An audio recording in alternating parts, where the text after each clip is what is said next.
Hello, welcome back to Lead with Lynn. My name is Lynn Olias, your leadership coach and speaker. I'm excited to be talking on the topic of real relationships. Now, right off bat, real relationships take work. We can quote Rihanna on that one. Work, work, work, work, work.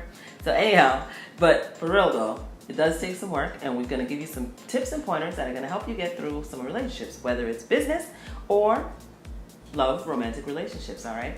So number one, you want to make sure that you learn to communicate. Communicate with each other in two different ways. Number one, if I'm talking, if this person's talking, you gotta listen. So one has to be a listener, the other has to be a talker. Effective listening does not wait, already have the response ready to go. You listen intently, not to have a response, all right? So communication is one. And number two, be an encourager in a relationship. Joyce Meyer says, a lot of relationships can be much more successful if there were less critics and more encouragers in them. And I agree. So we're going to be an encourager, we're going to listen effectively and communicate better. Number three, we're going to spend some time together, quality time. Not just any old sitting on the couch, everybody's watching TV and no one's talking. So that's not effectively spending quality time together. Of course you can do that once in a while, but I do suggest that if you're in a romantic relationship, you're going to want to spend time with the individual. For instance, go on a date night, maybe movies once in a while, but restaurant, have some time to chit chat. If it's a business relationship you're trying to build, you are going to want to spend some time where you go out for coffee, so you see that person face to face. What that builds is trust. Trust is the number 4 factor.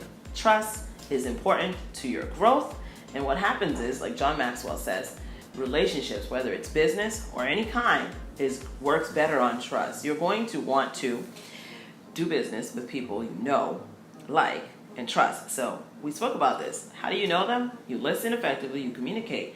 You communicate and you learn, and that's where the learning happens, where you're spending time, quality time. And then the 4th comes right automatically, where you're building trust.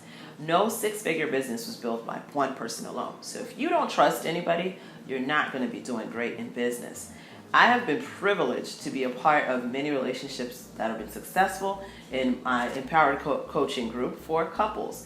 And that's been really fun to be a part of that, as well as my own marriage, where I understand that work is important to do it. Number one, you're going to learn to trust the person, work with them, communicate. All of those things are part of the work that you want to put on. And you're going to continuously do the last thing. 5, support each other. Continuously support each other and be authentic while doing that.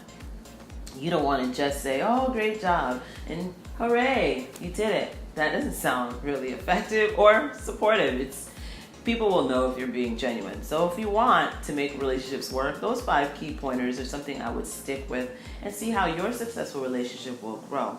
Just like everything else, you want to water it, fertilize it, and make that relationship grow. Thank you for sharing in my leadership moment today. My name is Lynn Olias, your friend in success, reminding you to don't just live life, lead life. I'll see you next time. Please like, share, and subscribe.